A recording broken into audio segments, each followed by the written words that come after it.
Hello everyone, I am Rajat and I am studying in class 10th.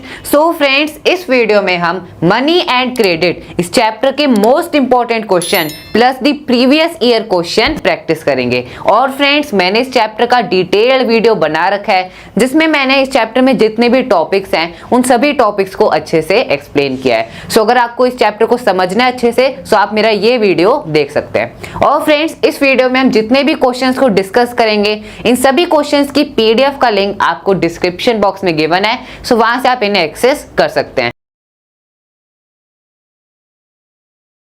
So friends, why are transactions made in money? So money के through आज हम modern time पर transactions क्यों करते हैं? Y, जब हम गुड्स एंड सर्विसेज का एक्सचेंज होता है सो मनी के थ्रू क्यों करते हैं हम? सो मनी एक मीडियम ऑफ एक्सचेंज की तरह क्यों एक्ट कर रहा है? फ्रेंड्स, हम जानते हैं कि पुराने समय में जब पैसा नहीं होता था, जब मनी नहीं होता था, सो उस टाइम ट्रांजेक्शन्स कैसे होते थे? उस टाइम गुड्स एंड सर्विसेज का एक्सचेंज कैसे होता था? सो फ्रेंड्स, उस टाइम एक सिस्टम था which was the barter system. Barter system में क्या होता है फ्रेंड्स, हम जानते ही हैं, जैसे फॉर एग्जांपल मेरे दोस्त के पास कोई प्रोडक्ट है और मेरे पास कोई चीज है, अगर उसे मेरा प्रोडक्ट चाहिए और मुझे उसका प्रोडक्ट चाहिए, सो हमने उनको एक्सचेंज कर लिया। सो this is simply the barter system, जब गुड्स एंड सर्विसेज का एक्सचेंज किया जाता है without the use of money, उन्हें डायरेक्टली एक्सचेंज किया जाता है। ओके, सो अब मनी के थ्रू ट्रांजेक्शंस क्यों होने लगे? क्योंकि फ्रेंड्स, बार्टर सिस्टम में क्या प्रॉब्लम थी? It was the problem of double coincidence of wants. Wants मतलब जो भी दोनों की वांट्स है। मान लो मेरे पास कोई प्रोडक्ट है और मेरे दोस्त के पास कोई प्रोडक्ट है, मुझे उसका प्रोडक्ट चाहिए लेकिन उसको मेरा प्रोडक्ट नहीं चाहिए।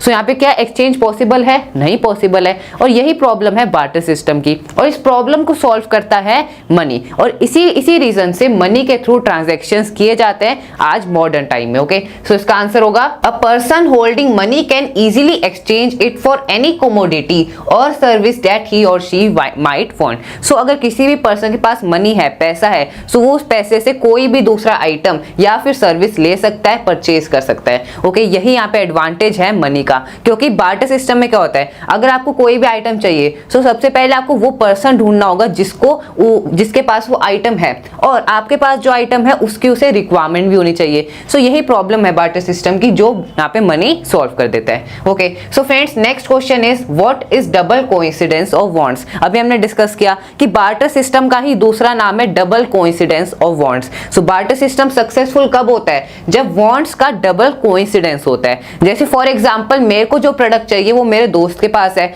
और उसे जो प्रोडक्ट चाहिए वो मेरे पास है। सो यहाँ पे वांट्स का डबल कोइंसिडेंस हो गया और इस सिनेरियो में बार्टर सिस्टम सक्सेसफुल है। लेकिन ऐसा जरूरी नहीं है कि हर टाइम ही वांट्स का डबल कोइंसिडेंस हो। Okay, so friends, double coincidence of wants क्या होता है? Both parties, the seller and the buyer, have to agree to sell and buy each other commodities. Goods are directly exchange without the use of money. So this is simply the barter system. Okay friends, so these are the first two 1 mark question. Now let's move on. अब discuss करते हैं some define the following. So अब हम कुछ terms के बारे में discuss करेंगे और उनकी क्या डेफिनेशन है। ओके, सो फ्रेंड्स, इस चैप्टर में बहुत से टर्म्स है, बहुत इंपॉर्टेंट टर्म्स हैं जो एग्जाम में पूछे जा सकते हैं। Okay, so the first term is demand deposit. So friends, demand deposit क्या होता है? देखो, इसकी डेफिनेशन क्या है? People deposit their money in the bank as it earns interest since the deposit in the bank account can be withdrawn on demand, these deposits are called demand deposit. So friends, देखो, demand deposit बहुत simple है। Demand deposit क्या होता है? जब भी हम अपना पैसा बैंक में सेव करते हैं, उसे डिपॉजिट करते हैं, सो उस पैसे को हम कभी भी विड्रॉ कर सकते हैं। हम अपनी डिमांड पर उस पैसे को वापस विड्रॉ कर सकते हैं। सो इसीलिए हम उसे क्या कहते हैं? Demand deposit. सो डिमांड डिपॉजिट क्या है? ये मनी का ऐसा डिपॉजिट है विच can be withdrawn on demand, और इसमें आपको किसी भी टाइप का प्रायर नोटिस देने की जरूरत नहीं है बैंक को कि अभी मैं कल पैसे विड्रॉ करूंगा। आपका जब मन करे, जब आपको पैसे की रिक्वायरमेंट हो, you can withdraw that money. इसीलिए हम इसे क्या कहते हैं? Demand deposit. Okay friends, next term is cheque. So cheque क्या होता है? Cheque is very simple. Cheque एक सिंपल पेपर है जो बैंक को ये इंस्ट्रक्शन देता है कि इस पर्सन के अकाउंट से इतनी स्पेसिफिक अमाउंट ऑफ मनी दूसरे पर्सन के अकाउंट में डाल दो, उसे सेंड कर दो। Okay, so cheque is a paper instructing the bank to pay a specific amount from the person's account to the person on whose name on the cheque has has been made. So friends, अगर आप एक sample check देखोगे, so check में सबसे पहले क्या होता है, पे, कि आप वो पैसा किसको पे कर रहे हो। अगर मैं अपने दोस्त को पे कर रहा हूँ, सो मेरे जो भी दोस्त का नाम है मैं उसे लिखूंगा, और उसके बाद आपको लिखना होती है अमाउंट, कि आप कितनी अमाउंट उसको पे कर रहे हो। Okay, so this was about the cheque. Cheque क्या है, एक पेपर है जो बैंक को इंस्ट्रक्शन देता है कि एक पर्सन के अकाउंट से दूसरे पर्सन के अकाउंट में इतने specific amount of money send कर दो। Okay, so friends, now the next term is credit. So credit क्या होता है फ्रेंड्स, क्रेडिट का ही दूसरा नाम है लोन। क्यों हम लोन को क्रेडिट क्यों कहते हैं, क्योंकि फ्रेंड्स देखो, जब भी आप बैंक से लोन लेते हो, सो जो भी फॉर्मेलिटीज होती है, उसके बाद जब बैंक वो अमाउंट ऑफ मनी आपके अकाउंट में डालता है, उसे इशू करता है, उसे ट्रांसफर करता है, सो दैट्स टाइम उसे हम क्या कहते हैं, क्रेडिट। जब आपके बैंक अकाउंट में पैसे ऐड होते हैं, so that is known as credit. इसीलिए हम क्रेडिट को क्या कहते हैं, loan. So loan is refers to an agreement in which the lender supplies the borrower with money, goods और services in return for the promise of future payment. So loan को bank, मान लो example लेता है bank का, so bank जब किसी को भी लोन लेता है, सो वो किस कंडीशन पर लोन देता है कि एक स्पेसिफिक टाइम पर आप उसको रीपे कर दोगे। लेट्स से वो टाइम है 1 ईयर। सो 1 ईयर के बाद आप उसको उस जो भी आपने लोन के अमाउंट लिए है, आप उसे बैंक को रीपे कर दोगे विद द इंटरेस्ट। जैसे इंटरेस्ट रेट होता है एनुअली, जैसे मान लो let's say the interest rate is 15% या फिर 12%। सो जो भी इंटरेस्ट रेट है उस अमाउंट का, वो भी आपको साथ में पे करना होता है। ओके, सो फ्रेंड्स, लोन क्या है, ये एक टाइप का एग्रीमेंट है, किसके बीच में, बोरोअर और लेंडर के बीच में। और ये किस कंडीशन पर कोई भी किसी को लोन देता है, on the basis of return for the promise of future payment, की फ्यूचर मतलब आगे आप उसे रिपे कर दोगे उस लोन अमाउंट को। Okay friends, so this is loan, this is known as the credit. Now friends, let's move on. अब और भी टर्म्स है, जैसे इंपॉर्टेंट टर्म्स हैं। So the next term is डेब्ट ट्रैप। सो फ्रेंड्स, डेब्ट ट्रैप क्या होता है, बहुत सिंपल है। डेब्ट ट्रैप ये एक सिचुएशन है, देखो जब आपने मान लो बैंक से लोन लिया, अगर आप उस लोन अमाउंट को रीपे नहीं कर पा रहे हो ड्यू टू वेरियस रीजंस, सो उसे ही हम कहते हैं डेब्ट ट्रैप। क्यों डेब्ट ट्रैप कहते हैं, इसको हम ट्रैप क्यों कहते हैं, क्योंकि फ्रेंड्स देखो, अगर आप बैंक को वापस लोन अमाउंट रीपे नहीं कर पाओगे, सो उस लोन अमाउंट को रीपे करने के लिए आप कोई दूसरा लोन लोगे, और फिर उसको पे करने, उस दूसरे लोन अमाउंट को पे करने के लिए आप कोई दूसरा लोन लोगे। सो इसी वजह से ऐसे ही बहुत से लोग हैं जो डेब्ट, पूरी जिंदगी अपना कर्ज ही नहीं उतार पाते हैं। वो एक लोन के लिए दूसरा लोन लेते हैं, दूसरे लोन के लिए तीसरा लोन लेते हैं। इसी वजह से इस सिचुएशन को हम क्या कहते हैं, डेब्ट ट्रैप, जब एक इंसान, जब एक पर्सन उस लोन अमाउंट को रीपे नहीं कर पाता है। ओके, सो फ्रेंड्स, इसको हम दूसरा नाम से क्या कहते हैं, this is the negative impact of taking loan. अब लोन का पॉजिटिव इंपैक्ट भी होता है, जैसे फॉर एग्जांपल किसी ने लोन लिया अपना बिजनेस स्टार्ट करने के लिए, अगर उसके बिजनेस में प्रॉफिट हुआ, सो उसके एक तो बिजनेस में प्रॉफिट हुआ, उसका भी फायदा हुआ, साथ साथ उसने उस लोन अमाउंट को भी बैंक को रीपे कर दिया। सो इससे बैंक का भी फायदा हुआ, साथ साथ उसका भी बिजनेस ग्रो हुआ। So this is the positive impact of loan. और फ्रेंड्स, इससे रिलेटेड क्वेश्चन भी पूछा जा सकता है that what are the positive impact of loan, या फिर what are the negative impact of loan.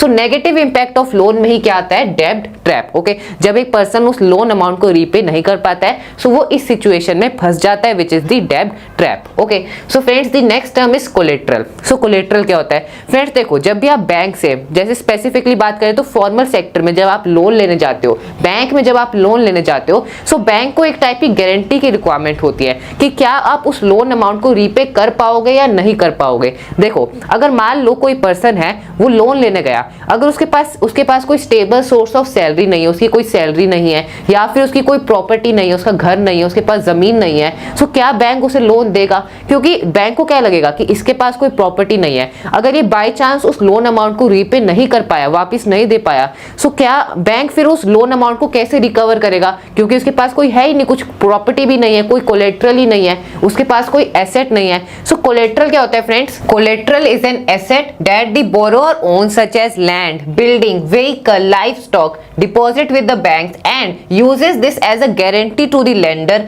Until the loan is repaid. For example friends, मैं लोन लेने गया, सो जो भी जिससे मैं लोन ले रहा हूं that is the lender. So lender को मैं एक टाइप की गारंटी दे सकता हूं कि मेरे पास घर है, मेरे पास ये मेरी स्टेबल सोर्स ऑफ इनकम है। सो अगर बाय चांस मैं लोन अमाउंट को रीपे नहीं कर पाया, सो आप मेरे घर को सेल करके या फिर मेरे लैंड को सेल करके उस लोन अमाउंट को रिकवर कर सकते हो। ओके, सो इसे ही हम कहते हैं collateral, it is an asset. Now friends the next important term is SHGs. So SHGs क्या होता है फ्रेंड्स? इसकी फुल फॉर्म है self help groups. So self help groups are a small group of people who come together and commit to pooling their savings regularly. Members can take loan from the group saving themselves on a decided rate of interest. So friends देखो यहाँ पे जो भी देखो हम जानते हैं कि दो सेक्टर ऑफ इंटरेस्ट हैं, formal sector of credit and the informal sector of credit. अब फॉर्मल सेक्टर के भी बहुत से डिसएडवांटेजेस हैं और इनफॉर्मल सेक्टर ऑफ क्रेडिट के भी बहुत सारे डिसएडवांटेज हैं, और इन्हीं डिसएडवांटेज के लिए ये एक अल्टरनेटिव है विच is the self help group. और सेल्फ हेल्प ग्रुप ज्यादा रूरल एरिया में देखे जाते हैं. रूरल एरिया में क्यों? क्योंकि फ्रेंड्स देखो जो पुअर पीपल होते हैं रूरल एरियाज में, अगर उनको बैंक से लोन लेना होता है तो कई बार तो बैंक ही उनके विलेज में होता नहीं है, जिसकी वजह से वो बैंक से लोन नहीं ले पाते हैं. और फ्रेंड्स अगर आपको बैंक से लोन लेना है तो आपको प्रॉपर डॉक्यूमेंटेशन की रिक्वायरमेंट है, साथ साथ आपको कोलेट्रल की भी रिक्वायरमेंट है, जिसकी वजह से जो गरीब लोग हैं वो बैंक से लोन लेना प्रेफर नहीं करते हैं. अब फ्रेंड्स इसी वजह से जो पुअर पीपल हैं वो इनफॉर्मल सेक्टर ऑफ क्रेडिट से लोन लेते हैं. इनफॉर्मल सेक्टर में क्या आते हैं? जैसे मनी लेंडर्स या फिर दोस्त रिलेटिव्स, जब आप उनसे लोन लेते हो so that is classified as the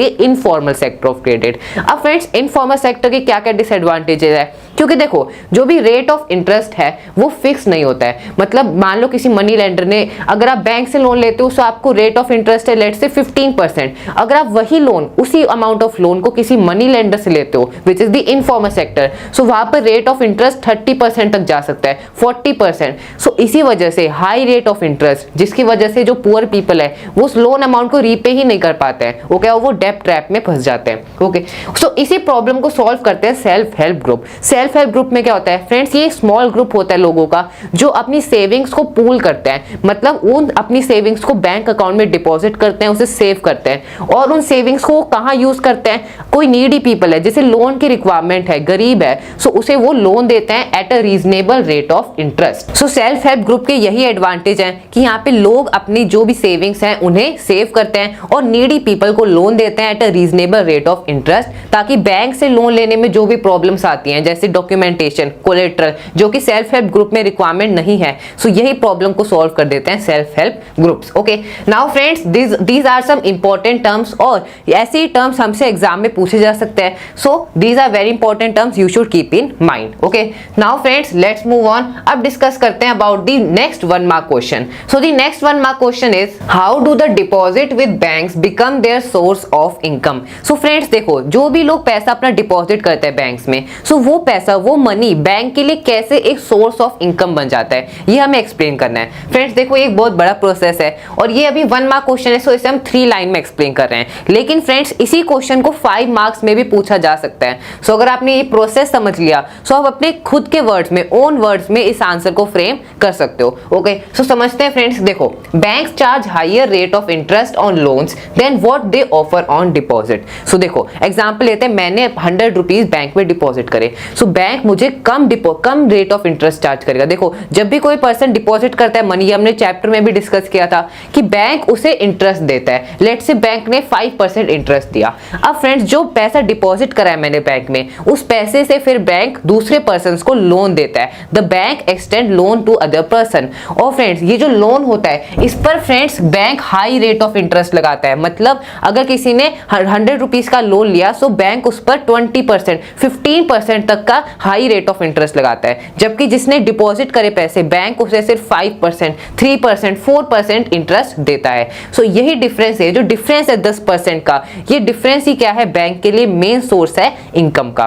so that's why अगर ज्यादा लोग पैसा डिपॉजिट करेंगे सो बैंक ज्यादा लोगों को लोन दे सकेगा and that is the main source of income for the bank. Okay, so the difference between the interest rate, जो इंटरेस्ट रेट में जो डिफरेंस है, मतलब जो डिपॉजिट्स पर जो इंटरेस्ट रेट फ्रेंड्स जो बैंक देता है और जो लोग लोन लेते हैं वो जो इंटरेस्ट पे करते हैं बैंक को, इस इंटरेस्ट रेट में, दोनों इंटरेस्ट रेट में जो डिफरेंस है यही बैंक का मेन सोर्स है फॉर द इनकम. ओके, और फ्रेंड्स इससे रिलेटेड 5 मार्क्स का क्वेश्चन या 3 मार्क का क्वेश्चन भी आ सकता है, that explain the process that how bank generate income. Okay, so this will be the answer. Now friends the next question is what prevents the poor from getting bank loan. So अभी हमने पिछले question में भी से in detail discuss किया कि poor bank से loan लेना क्यों नहीं प्रेफर करता है, और हमने देखा कि एनसीईआरटी में डायग्राम भी है कि जो 85% जो पुअर हाउस होल्ड्स हैं वो इनफॉर्मल सेक्टर से लोन लेते हैं, जबकि जो 15% है वही सिर्फ फॉर्मल सेक्टर को प्रेफर करते हैं। ऐसा क्यों है फ्रेंड्स? क्योंकि देखो फॉर्मल सेक्टर में जब भी आप बैंक से लोन लेने जाते हो सो आपको कोलेटरल की रिक्वायरमेंट होती है, साथ साथ आपको प्रॉपर डॉक्यूमेंटेशन की भी रिक्वायरमेंट होती है, और यही प्रॉब्लम है जो पुअर पीपल है उनमें अवेयरनेस नहीं होती है, दे आर लेस एजुकेटेड, जिसकी वजह से जो डॉक्यूमेंटेशन का प्रोसेस होता है वो से अवॉइड करते हैं। और जो कोलेटरल मतलब आपके पास अगर कोई एसेट ही नहीं है, जो पुअर पीपल है ज्यादातर उनके पास एसेट नहीं होता, कोई घर नहीं होता है, किसी के पास कम जमीन होती है, इसी वजह से बैंक उन्हें लोन नहीं देते हैं, और इसी वजह से वो फिर इनफॉर्मल सेक्टर से लोन लेते हैं, मतलब मनी लेंडर से लोन लेते हैं। और मनी लेंडर क्या करते हैं, उन पर हाई रेट ऑफ इंटरेस्ट लगाते हैं, जिसकी वजह से वो उस लोन अमाउंट को रीपे नहीं कर पाते हैं और पूरी जिंदगी वो उस कर्ज को ही चुकाते रहते हैं, मतलब जो इंटरेस्ट रेट है उसे ही पे करते रहते हैं, और वो डेब्ट ट्रैप की सिचुएशन में फंस जाते हैं। ओके, सो फ्रेंड्स इसका आंसर क्या होगा? Bank loans require proper documents and collateral. Absence of collateral is one of the major reason which prevents the poor from getting bank loans. Okay, और इसी वजह से वो informal sector को prefer करते हैं। Now friends, let's move on. So these were some important 1 mark questions जो हमसे एग्जाम में पूछे जा सकते हैं। Now friends, we will discuss the 3 mark question. So the first 3 mark question is how is modern form of money accepted as a medium of exchange? Friends, हमने अभी discuss भी किया था कि modern form of money क्या है? It is the paper notes and the coins. So paper note जैसे example 500 का नोट या 2000 का नोट, सो ये पेपर नोट्स हैं। कॉइन्स हो सकता है 1 रुपए का कॉइन या फिर 2 रुपए का कॉइन। अब इनको हम ये मॉडर्न फॉर्म ऑफ करेंसी है, इन्हें हम एक मीडियम ऑफ एक्सचेंज की तरह क्यों यूज करते हैं? आज हम जानते हैं कि जो मेडिवल पीरियड में गोल्ड के कॉइन्स यूज होते थे, सिल्वर के कॉइन यूज होते थे, उनकी तो खुद की एक वैल्यू है, गोल्ड की एक वैल्यू है, सिल्वर की एक वैल्यू है, जो भी मेटल्स है they have a value of their own. लेकिन फ्रेंड्स जो मॉडर्न फॉर्म ऑफ करेंसी है विच is the paper note and the coin, इनकी खुद की कोई वैल्यू नहीं है। सो अब हम इन्हें फिर एक मीडियम ऑफ एक्सचेंज की तरह क्यों यूज करते हैं? हम अगर मेरे पास 500 का नोट है, सो मैं उसे as a medium of exchange कैसे यूज कर रहा हूँ? उसकी हेल्प से मैं गुड्स को परचेज कर रहा हूँ या फिर कोई सर्विस ले रहा हूँ, ऐसा क्यों है? सो फ्रेंड्स देखो, यही हमें यहाँ पे आंसर करना है। First is the modern form of money include currency, paper notes and coins. So सबसे पहले हमें यही बताना है कि मॉडर्न फॉर्म ऑफ करेंसी है क्या? It is the paper notes and the coins. उसके बाद modern currency is not made of precious metal such as gold, silver and copper. So precious metal जैसे medieval period में इन precious metal को ही as a medium of exchange use किया जाता था, लेकिन अभी जो modern form है उसकी खुद की एक वैल्यू नहीं है, जबकि इनकी तो खुद की एक वैल्यू है। ओके, सो इसका आंसर है friends the modern currency without any use of its own, so it is accepted as a medium of exchange because the currency is authorised by the government of the country. So इस question का answer क्या है? Government of the country, क्योंकि जो भी country की government है जैसे India government, so India government ने जो भी पेपर नोट है जैसे 500 का नोट या फिर 10 रुपीज का नोट, इन नोट्स को ऑथराइज करा है। इट इज एक्सेप्टेड लीगली, मतलब लीगली ये है as a medium of exchange, country में यूज किए जाते हैं। ओके, सो दैट्स व्हाई ये यहाँ पे जो भी इनकी खुद की एक वैल्यू नहीं है, लेकिन इन्हें मीडियम ऑफ एक्सचेंज से हम क्यों यूज करते हैं? क्योंकि ये गवर्नमेंट द्वारा ऑथराइज्ड है, they are legally prescribed by the government. Okay, so friend this is the answer, very simple. Now let's move on. So the next 3 mark question is why is cheap and affordable credit important for the country's development? Explain any 3 reasons. So friends देखो यहाँ पे मैं credit को loan से refer करूंगा ताकि हम easily इसको समझ सकें। सो देखो, अगर जो लोन होगा वो चीप होगा, इसका क्या मतलब है कि जो रेट ऑफ इंटरेस्ट है जो बैंक चार्ज करता है लोन पर, अगर वो रेट ऑफ इंटरेस्ट कम होगा सो ज्यादा लोग लोन ले पाएंगे ड्यू टू वेरियस रीजंस। कोई फार्मिंग के लिए लोन लेता है या फिर कोई अपने बिजनेस के लिए लोन लेता है या डिफरेंट रीजन से कोई लोन लेता है। सो अगर रेट ऑफ इंटरेस्ट कम होगा so that will be cheap loan. Affordable कैसे हो सकता है लोन? देखो सबसे पहले तो जो बैंक्स हैं जो लोन प्रोवाइड करेंगे, जिसे पुअर पीपल को प्रेफर करना चाहिए, फॉर्मल सेक्टर को। सो अगर बैंक हर गांव में होंगे सो लोग ज्यादा उसे प्रेफर करेंगे। और बैंक क्या डिमांड करता है पुअर पीपल से? कि उनके पास कोलेटरल हो, उनके पास प्रॉपर डॉक्यूमेंट्स हो। सो अगर बैंक कम डॉक्यूमेंट्स की डिमांड करेगा या फिर कम कोलेटरल की डिमांड करेगा सो ज्यादा लोग बैंक से लोन लेंगे। सो ये भी एक रीजन है that can make the credit make the loan affordable. Okay, so हमें इसके 3 reasons देने friends. Due to the following 3 reasons, cheap and affordable credit is important for the country's development. अब country's development, इस country कैसे से develop होगा? देखो, मान लो किसी ने लोन लिया, अगर बैंक ज्यादा कोलेट्रल की डिमांड करेगा या फिर ज्यादा डॉक्यूमेंट्स या फिर जो रेट ऑफ इंटरेस्ट है वो बहुत ज्यादा है, सो लोग मतलब लोन लेना प्रेफर नहीं करेंगे. और लोन कोई क्यों लेता है? अगर किसी को बिजनेस स्टार्ट करना है, सो अगर वो लोन नहीं लेगा, सो अगर बाय चांस उसका बिजनेस स्टार्ट हो जाता है, उसे प्रॉफिट होता है, सो इससे कंट्री का भी तो डेवलपमेंट होगा, साथ साथ बैंक को भी वो लोन रीपे कर देगा. सो दैट्स व्हाई बैंक को यहाँ पे जो लोन है उसे चीप करना चाहिए. So it will help people to take credit for variety of reasons. अगर जो लोन है, जो क्रेडिट है, अगर वो चीप होगा, अफोर्डेबल होगा, सो ज्यादा मतलब ज्यादा लोग लोन ले पाएंगे. And for the variety of reasons, then it will help poor people to get rid of the problem of money lenders and their high rate of interest. Friends, हम जानते हैं जो ज्यादातर गरीब लोग हैं वो इनफॉर्मल सेक्टर को प्रेफर करते हैं. क्यों प्रेफर करते हैं? क्योंकि उनके पास प्रॉपर डॉक्यूमेंट्स नहीं है या फिर उनके पास कोलेट्रल नहीं है, जिस वजह से वो बैंक से लोन लेना प्रेफर नहीं करते और वो इनफॉर्मल से लोन लेते हैं, जिसकी वजह से जो मनी लेंडर है, जो इनफॉर्मल सेक्टर में आते हैं, वो उन पर हाई रेट ऑफ इंटरेस्ट लगाते हैं. मतलब ज्यादा इंटरेस्ट उन्हें पे करना पड़ता है, जिसकी वजह से वो डेब्ट ट्रैप में फंस जाते हैं. ओके, सो अगर जो बैंक है वो चीप लोन प्रोवाइड करेगा, अफोर्डेबल मतलब लोन प्रोवाइड करेगा, ज्यादा कोलेट्रल की डिमांड नहीं करेगा, सो जो पुअर पीपल है, जो गरीब लोग हैं, वो बैंक से लोन लेना प्रेफर करेंगे. Okay, and they will get rid of the informal sector of credit. Okay friends, then the third point is it will be easy for the people to repay the loan. So अगर जो rate of interest है वो कम होगा, so obviously लोग loan को easily repay कर पाएंगे, कम time में उसे repay कर पाएंगे. अगर rate of interest ज्यादा है, so एक तो देखो इंटरेस्ट को भी repay करना है, पे करना है साथ साथ, और उस लोन अमाउंट को भी कम करना है. So that's why अगर लोन का जो इंटरेस्ट रेट है अगर वो कम होगा, so साथ साथ उस इंटरेस्ट के साथ साथ लोग उस लोन अमाउंट को भी repay कर पाएंगे. Okay, so friends these are the 3 reason कि अगर जो क्रेडिट है, जो लोन है, अगर वो चीप होगा, अफोर्डेबल होगा, सो इससे कंट्री भी डेवलप होगा, साथ साथ जो इंडिविजुअल है जिसके लिए वो लोन ले रहा है वो भी ग्रो हो सकेगा. Okay, so friends now let's move on to the next question. So the next 3 mark question is explain any 3 loan activities of banks in India. So friends हमें लोन एक्टिविटीज को explain करना है through 3 points. So loan activities क्या होती हैं? Friends देखो, कोई भी जिनके पास एक्स्ट्रा कैश है, सेविंग्स है, वो अपने बैंक अकाउंट में उन सेविंग्स को डालते हैं, डिपॉजिट करते हैं. इसे हम क्या कहते हैं? डिमांड डिपॉजिट, क्योंकि डिमांड पर उस पैसे को विड्रॉ भी कर सकते हैं. ओके, अब जो पैसा है उससे बैंक, जो सेविंग्स हैं उन डिपॉजिट में से ही बैंक उन्हें दूसरे लोगों को लोन देता है और उन पर high rate of interest charge करता है. सो इन्हीं एक्टिविटीज को हम क्या कहते हैं? Loan activities. सो अगर आपको ये पूरा प्रोसेस अच्छे से क्लियर है, सो इस टॉपिक से रिलेटेड बहुत से क्वेश्चन बन सकते हैं एग्जाम्स में. So this question, the 3 loan activity of the bank are, ये हमसे 3 लोन एक्टिविटीज पूछ रहा है. First activity, people have extra cash with them, those having extra cash open a bank account in their name and deposit the surplus money there. So पहली activity क्या है? Deposition की activity है. मतलब जिन लोगों के पास एक्स्ट्रा कैश है उन सेविंग्स को वो डिपॉजिट कर देते हैं अपने बैंक अकाउंट में. सबसे पहले तो ऑब्वियसली बैंक अकाउंट होना चाहिए नाम पे, and then they deposit the extra cash in that bank account, and इसे ही हम क्या कहते हैं? Demand deposit. सो ये तो होगी पहली एक्टिविटी. अब फ्रेंड्स नेक्स्ट तो हम एज्यूम कर ही सकते हैं, गेस कर सकते हैं कि out of the total money deposited with the banks 15% of it is kept as the minimum cash balance to pay the depositors. मतलब जो डिपॉजिटर्स हैं, जिन्होंने पैसा डिपॉजिट करा है, वो कभी भी उस पैसे को विड्रॉ भी कर सकते हैं. सो ऑब्वियसली बैंक के पास पैसा होना चाहिए ना, क्योंकि अगर सारे पैसे से बैंक दूसरे लोगों को लोन दे देगा, सो जो जिन्होंने डिपॉजिट करें वो अपने पैसे विड्रॉ कहां से करेंगे?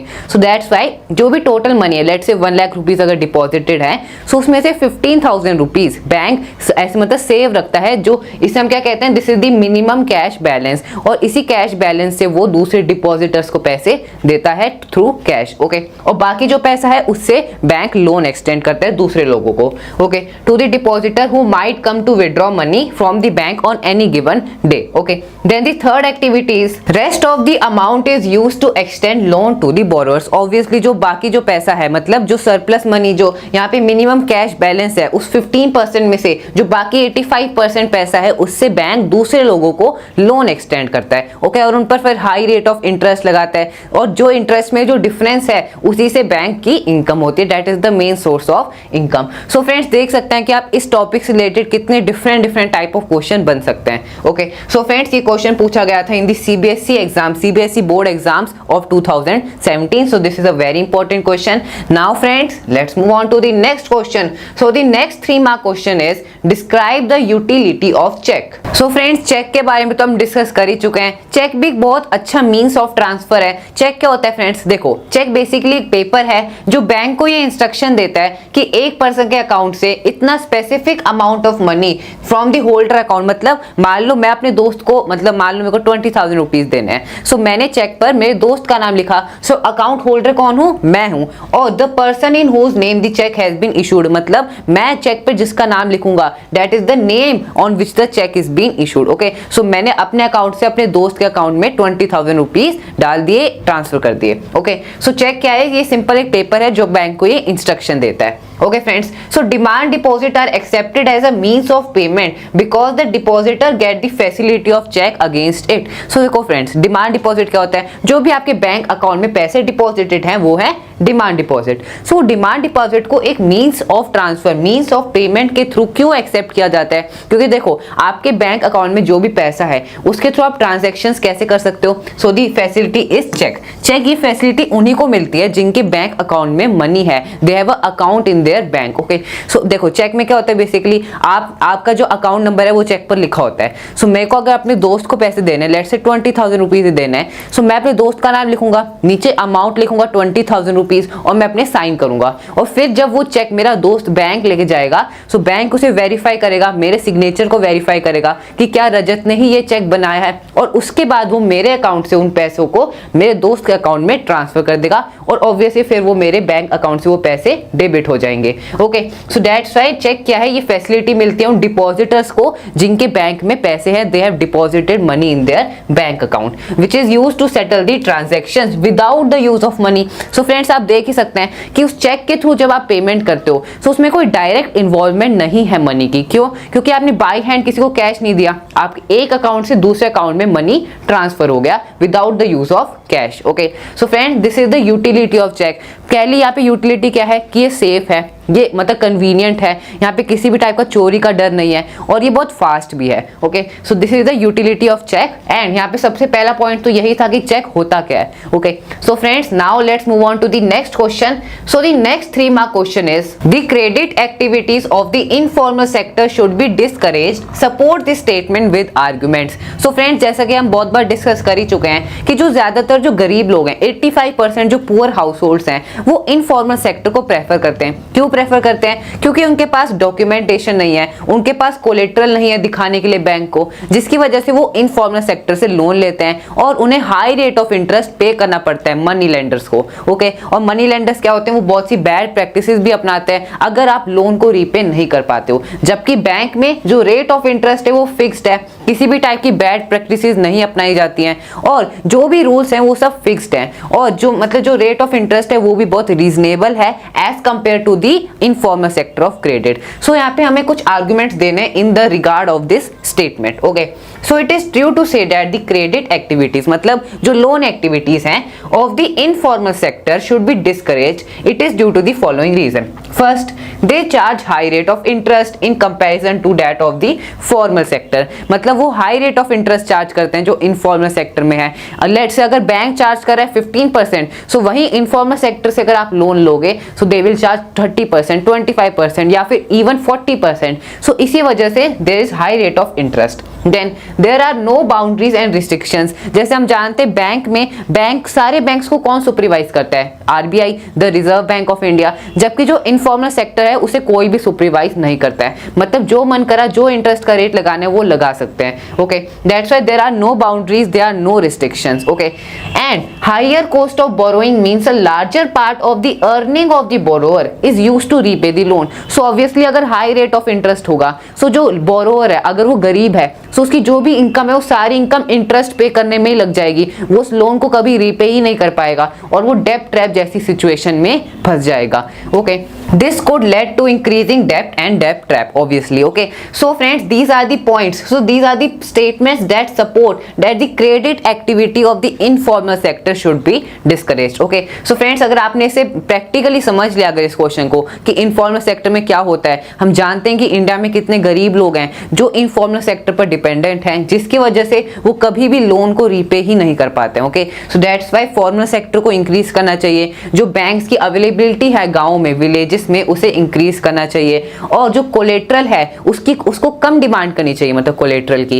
And the documentation also should be demanded less. Okay, ताकि पुअर पीपल भी फॉर्मल सेक्टर से लोन ले सकें. Okay friends, now let's move on. So these were the 3 mark question. ये थे कुछ इंपॉर्टेंट 3 मार्क क्वेश्चन जो एग्जाम्स में पूछे जा सकते हैं. अब फ्रेंड्स डिस्कस करते हैं some important 5 mark question. So the first 5 mark question is, so friends जैसा कि हम बहुत बार डिस्कस कर ही चुके हैं कि फॉर्मल क्रेडिट क्या होता है. जब आप बैंक से लोन लेते हो, so that is considered as formal credit या फिर फॉर्मल लोन. और इनफॉर्मल क्रेडिट क्या होता है, इनफॉर्मल सेक्टर लोन्स क्या होता है, जब आप मनी लेंडर से या फिर रिलेटिव से या फिर अपने दोस्त से जब लोन लेते हो, so that is considered as informal sector credit. So friends ये एक लॉन्ग क्वेश्चन है, obviously it is a 5 mark question. So यहाँ पे हमें मिनिमम 10 या फिर 8 पॉइंट्स में इनके बीच में डिफरेंस लिखना है. Okay, so the difference between formal sector loan या फिर आप कह सकते हो formal sector credit and the informal sector loans. Okay, so the first difference is comparatively rate of interest charge is lower. So obviously जो bank से loan लेते हैं वो कम रेट ऑफ इंटरेस्ट चार्ज करते हैं, जबकि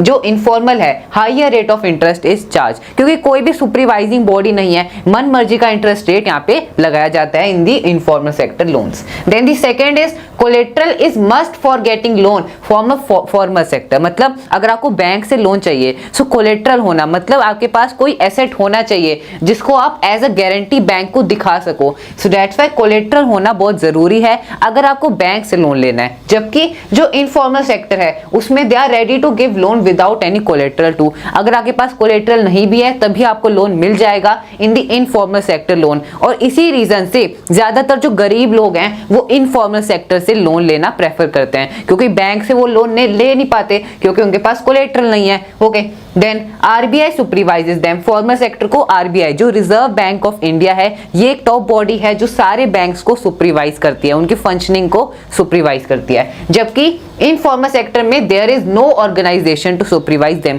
सो बहुत छोटे पॉइंट्स हैं, बहुत रीजनेबल पॉइंट्स हैं, you can easily remember them. Okay, fourth point, rich urban household depend on formal sector. So friends अगर आप देखेंगे कि एनसीईआरटी की बुक में लास्ट में एक टेबल भी दी गई है, एक डायग्राम, एक सिस्टमैटिक पाई डायग्राम से हमें समझाया गया है कि जो 85% पुअर हाउस होल्ड्स हैं वो इनफॉर्मल सेक्टर पर डिपेंडेंट हैं, जबकि जो ज्यादातर रिच अर्बन हाउस होल्ड्स हैं वो फॉर्मल सेक्टर पर डिपेंडेंट हैं. सो इससे पता चलता है रिच मतलब जो ज्यादा एजुकेटेड हैं, जो अवेयर्ड हैं, वो फॉर्मल सेक्टर से लोन लेते हैं क्योंकि उनके पास कोलेट्रल है, उनके पास प्रॉपर डॉक्यूमेंट्स हैं, इसीलिए वो फॉर्मल सेक्टर को प्रेफर करते हैं because there is also a reasonable interest rate. Okay, poor household किस पर डिपेंड करते हैं, इनफॉर्मल सेक्टर पे. ओके, एग्जाम्पल है इसका बैंक्स एंड कोऑपरेटिव्स, एंड इसका एग्जाम्पल है money lender, traders, friends, retailers. Okay, then organised banking sector is systematic in its functioning. So obviously जो बैंकिंग सेक्टर मतलब जो बैंक्स हैं वो मतलब उनका जो फंक्शनिंग है वो बहुत ज्यादा सिस्टमैटिक है, वो रूल्स के अकॉर्डिंग जो भी फंक्शनिंग है उनकी रूल्स के अकॉर्डिंग होती है.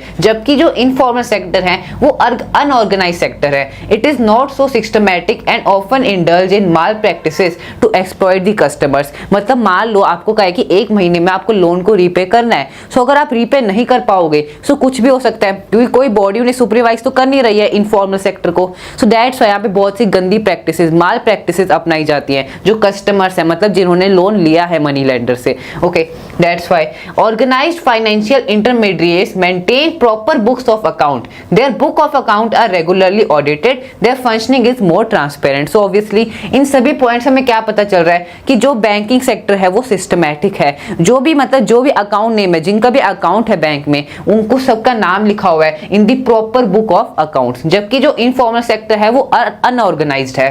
Financial intermediates do not maintain proper book of account, they do not charge uniform interest rate. जो इंटरेस्ट रेट है वो यूनिफॉर्म नहीं है, फिक्स्ड नहीं है, वो वेरी करता है, कई बार ज्यादा इंटरेस्ट रेट लगा लेते हैं, कभी कम, ऐसा होता है in the informal sector. Okay, so formal sector credit usually grant loan for productive purpose like purchase of machinery, agriculture equipment, house, जबकि informal credit doesn't differentiate between role for productive and unproductive purposes. मतलब अगर आपको bank से loan चाहिए तो आपके पास एक solid reason होना चाहिए, जैसे मैं कार परचेज कर रहा हूँ, या फिर मैं कोई हाउस कंस्ट्रक्ट कर रहा हूँ, या फिर मैं कुछ एग्रीकल्चर मशीनरी खरीदने के लिए लोन ले रहा हूँ। सो अगर आपको बैंक से लोन चाहिए तो आपके पास एक सॉलिड रीजन होना चाहिए, जबकि इनफॉर्मल सेक्टर से आप कभी भी लोन ले सकते हो, they won't ask for any reason कि आप लोन क्यों ले रहे हो, लेकिन यहाँ पे जो इंटरेस्ट रेट है वो बहुत हाई होता है obviously. Okay, then here more documentation is required, it involves many formalities. So हम जानते हैं कि जो बैंक से अगर आपको लोन चाहिए तो आपको प्रॉपर डॉक्यूमेंट्स की रिक्वायरमेंट है, बिना डॉक्यूमेंट्स, बिना कोलेटरल आपको बैंक से लोन नहीं मिलेगा, जबकि इनफॉर्मल सेक्टर में इन्वॉल्व्स लेस डॉक्यूमेंटेशन। ऐसा नहीं है कि इसमें डॉक्यूमेंटेशन होता ही नहीं है, डायरेक्ट कैश मिलता है, ऐसा नहीं है, डॉक्यूमेंट्स की रिक्वायरमेंट होती है लेकिन कम होती है as compare to the formal sector loans. Okay, so friends इन सभी डिफरेंस से हम ये कंक्लूड कर सकते हैं कि इनफॉर्मल सेक्टर को कम से कम प्रेफर करना चाहिए। क्यों? क्योंकि यहाँ पे जो इंटरेस्ट रेट वो वेरी करता है और बहुत सी माल प्रैक्टिसेस अपनाई जाती हैं, that's why formal sector should B preferred. Okay, so friends, now let's move on to the next 5 mark question. So the next 5 mark question is, what are self-help groups? How are they emerging as an important source of credit? Explain. So friends, देखो हमने अभी informal sector of credit भी discuss किया, we also discussed about formal sector credit, और इन दोनों में क्या difference है ये भी हमने लास्ट क्वेश्चन में डिस्कस किया।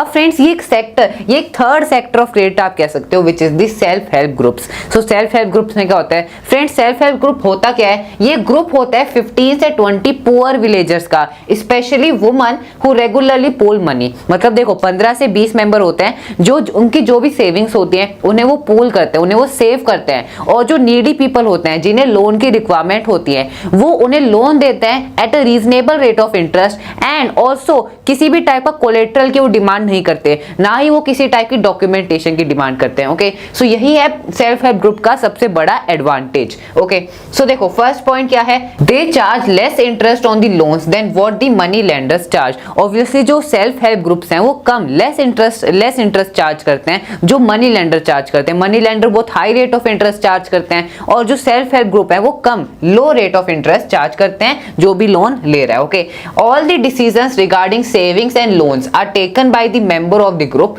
The member can take loan from the group to meet their daily needs. Okay, तो जैसा कि हमने डिस्कस भी किया कि सेल्फ हेल्प ग्रुप के जो भी मेंबर्स हैं वही लोन ले सकते हैं, कोई आउटसाइड पर्सन उनसे लोन नहीं ले सकता। ओके, सो जो मेंबर्स हैं जिन्होंने अपनी सेविंग्स कंट्रीब्यूट कर रही हैं वही यहाँ पे लोन ले सकते हैं, and they to meet the daily needs. Okay, then if the group is regular in its saving they can also take loan from the bank। और अगर जो सेल्फ हेल्प ग्रुप है वो रेगुलरली सेव कर रहे हैं, रेगुलरली जो needy people हैं उन्हें लोन दे रहे हैं, सो जो बैंक्स हैं वो भी इन सेल्फ हेल्प ग्रुप्स को सपोर्ट करते हैं, वो भी उन्हें लोन देते हैं ताकि वो और दूसरे लोगों को लेस इंटरेस्ट पर लोन दे सके।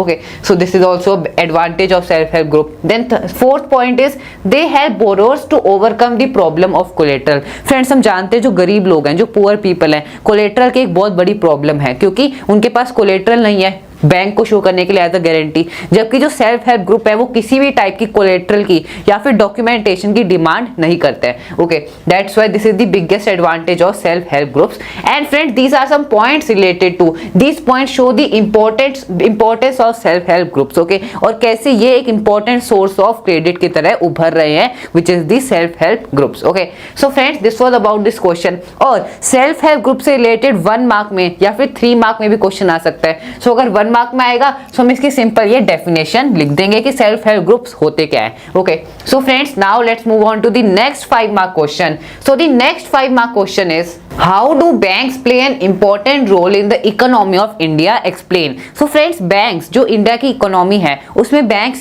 कैसे एक इंपॉर्टेंट रोल प्ले करते हैं, सो ये हमें समझाना है। फ्रेंड्स देखो बैंक की जो लोन एक्टिविटीज हैं यही इस आंसर में बेसिकली यही हमें समझाया गया है कि अगर जो बैंक है वो cheap and affordable loan provide करेगा ज्यादा लोगों को, सो ज्यादा लोग लोन लेंगे जिसकी वजह से वो अपना बिजनेस स्टार्ट करेगा, कोई एग्रीकल्चर इक्विपमेंट्स खरीदेगा जिससे एग्रीकल्चर प्रोडक्शन इंक्रीज होगा। सो ये डायरेक्ट डायरेक्टली या इनडायरेक्टली किससे रिलेटेड है, कंट्री की ग्रोथ से रिलेटेड है। ओके, सो फ्रेंड्स पढ़ते हैं क्या यहाँ पे आंसर है। So people take credit from different sources which can be grouped into formal sector loans and the informal sector loans.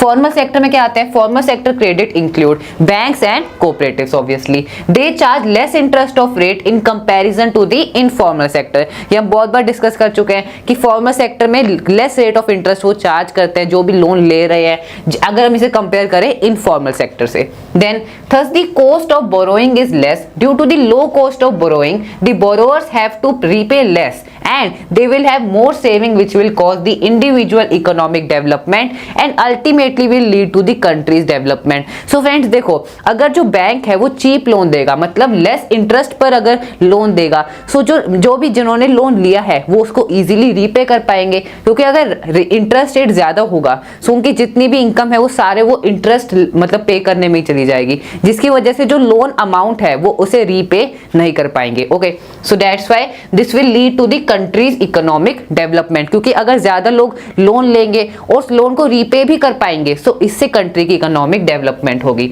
Okay, therefore it can be said that formal sources of credit provide us cheap and affordable credit which is important for country's development. So friends obviously जो formal credit है वो cheap and affordable credit provide करते हैं, cheap and affordable loan provide करते हैं, जिसकी वजह से जो कि इंपॉर्टेंट है कंट्री के डेवलपमेंट के लिए। Thus it is important that banks and cooperatives should increase their lending specially in the rural areas. मतलब जो बैंक्स और कोऑपरेटिव्स हैं, जो फॉर्मल सेक्टर है, उन्हें ज्यादा से ज्यादा लेंड करना चाहिए। कहां पर, रूरल एरियाज में, क्योंकि रूरल एरियाज में जो ज्यादातर पुअर पीपल है वो इनफॉर्मल सेक्टर पर डिपेंडेंट है, जिसकी वजह से वो डेब्ट ट्रैप में फंस जाते हैं और वो कभी भी उस लोन अमाउंट को रीपे नहीं कर पाते पूरी जिंदगी। Okay, so that people will be less dependent on the informal sector. अगर ज्यादा जो फॉर्मल सेक्टर है वो रूरल एरियाज में ज्यादा लेंड करेगा, लोगों को लोन देगा, इजीली देगा, सो यहाँ पे जो इनफॉर्मल सेक्टर पर जो डिपेंडेंसी है लोगों की वो कम होगी obviously. Okay, so friend this is the paragraph which explain us that banks play an important role in the economy of India.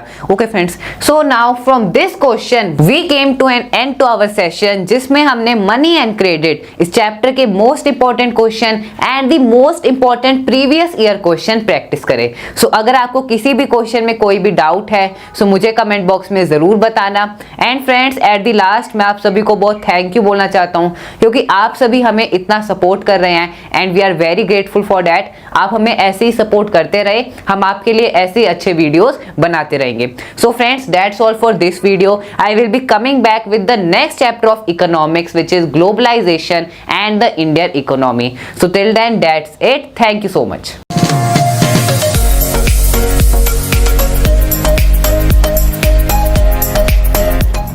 Hello everyone, I am Rajat and I am studying in class 10th। So friends इस video में हम globalisation and the Indian economy इस chapter के most important question and the previous year question practice करेंगे friends. और इन सभी questions की PDF का लिंक आपको डिस्क्रिप्शन बॉक्स में गिवन है, सो वहां से आप इन क्वेश्चंस को एक्सेस भी कर सकते हैं। और फ्रेंड्स इस चैप्टर का मैंने डिटेल्ड वीडियो बना रखा है, सो अगर आपको इस चैप्टर में जितने भी टॉपिक्स हैं, अगर आपको सभी टॉपिक्स को अच्छे से समझना है सो आप मेरा ये वीडियो देख सकते हैं। So friends now let's get started. What is globalisation? So देखो चैप्टर का नाम ही है globalisation and the Indian economy. So हमें ये पता होना चाहिए कि ग्लोबलाइजेशन होता क्या है। फ्रेंड्स देखो ग्लोबलाइजेशन ये एक प्रोसेस है जिससे कंट्रीज इंटीग्रेट होते हैं, वो आपस में इंटरकनेक्ट करते हैं। जो कंट्रीज के मार्केट्स है वो आपस में इंटरकनेक्ट करते हैं, जो लोग हैं डिफरेंट डिफरेंट कंट्रीज के वो आपस में इंटीग्रेट करते हैं। सो ग्लोबलाइजेशन क्या है? ये एक प्रोसेस है।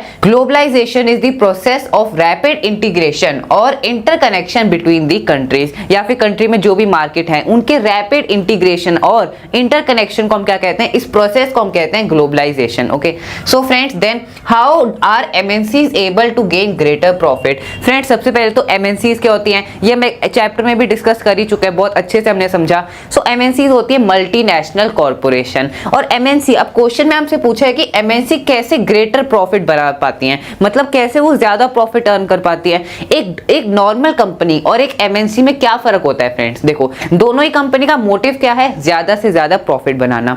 लेकिन डिफरेंस कहाँ है? क्योंकि जो एमएनसी है वो एक से ज्यादा कंट्री में अपनी फैक्ट्रीज को सेटअप करती है। और इससे क्या होता है, ये क्यों करती है एमएनसी? एक कंपनी अपनी फैक्ट्रीज को, अपने ऑफिसेस को एक से ज्यादा कंट्री में क्यों सेटअप करेगी? क्योंकि फ्रेंड्स उनका मेन एम है प्रॉफिट। ऐसा होता है जैसे किसी कंट्री में लेबर बहुत चीप है, किसी कंट्री में रॉ मटेरियल बहुत चीप है, या किसी कंपनी मतलब किसी कंट्री में हो सकता है उन प्रोडक्ट्स को असेंबल करने की कॉस्ट कम हो सकती है, या वो उस कंट्री की जो गवर्नमेंट है वो उन प्रोडक्ट्स पर कम टैक्स लगाती हो। सो इन्हीं सभी फैक्टर्स को ध्यान रखते हुए एक एमएनसी दूसरे कंट्रीज में अपनी फैक्ट्रीज को सेटअप करती है, अपने ऑफिसेस को सेटअप करती है। सो मेन मोटिव यहाँ पे क्या हुआ कि ज्यादा से ज्यादा प्रॉफिट कमा सके और जो कॉस्ट ऑफ प्रोडक्शन है वो कम से कम हो सके। ओके, सो इसका आंसर क्या होगा?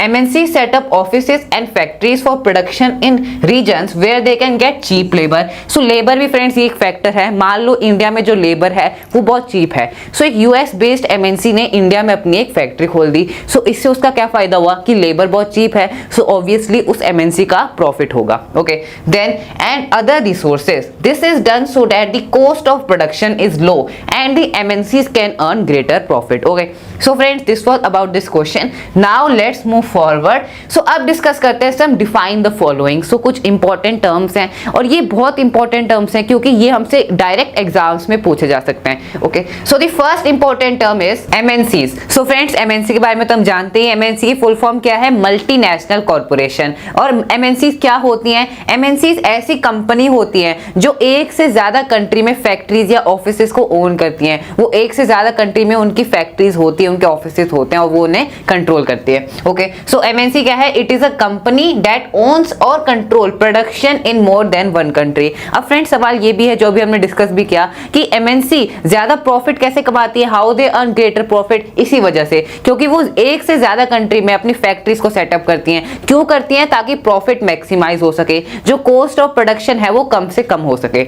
Okay, then liberalisation. So liberalisation क्या होता है फ्रेंड्स? देखो, लिबरलाइजेशन मतलब रिमूविंग ऑफ बैरियर्स। देखो, जो फॉरेन ट्रेड होता है, मतलब एक कंट्री से दूसरे कंट्री जब ट्रेड होता है, गुड्स का ट्रांसपोर्ट होता है, सो उस पर जब बैरियर्स लगाए जाते हैं, मतलब बैरियर्स जैसे फॉर एग्जांपल टैक्स, मान लो किसी आइटम पर ज्यादा टैक्स लगा दिया, सो that is a type of barrier. So removing of these barriers मतलब जो फॉरेन ट्रेड पर बैरियर्स को हटाना, उन रिस्ट्रिक्शंस को हटाना, इसे ही हम कहते हैं liberalisation. Okay, so set by the government is known as liberalisation. So इन बैरियर्स को कौन सेट करता है? ऑब्वियसली जो गवर्नमेंट है उस कंट्री की, वही इन्हें सेट करती है। ओके, और ये क्यों सेट किए जाते हैं इसके बारे में हम आगे डिस्कस करेंगे। Okay, so this is a very important term. Then foreign investment. So foreign investment क्या होता है फ्रेंड्स? सबसे पहले तो इन्वेस्टमेंट क्या होता है? इन्वेस्टमेंट मतलब जब आप पैसा इन्वेस्ट करते हो, मतलब पैसा लगाते हो किसी एसेट को बाय करने के लिए। क्यों? ताकि आपको ज्यादा प्रॉफिट हो सके, किसी भी चीज के लिए आपने उसमें इन्वेस्ट करा। ओके, देन फॉरेन इन्वेस्टमेंट क्या होता है फ्रेंड्स? देखो, जब एक कंपनी एक दूसरे कंट्री में इन्वेस्ट करती है,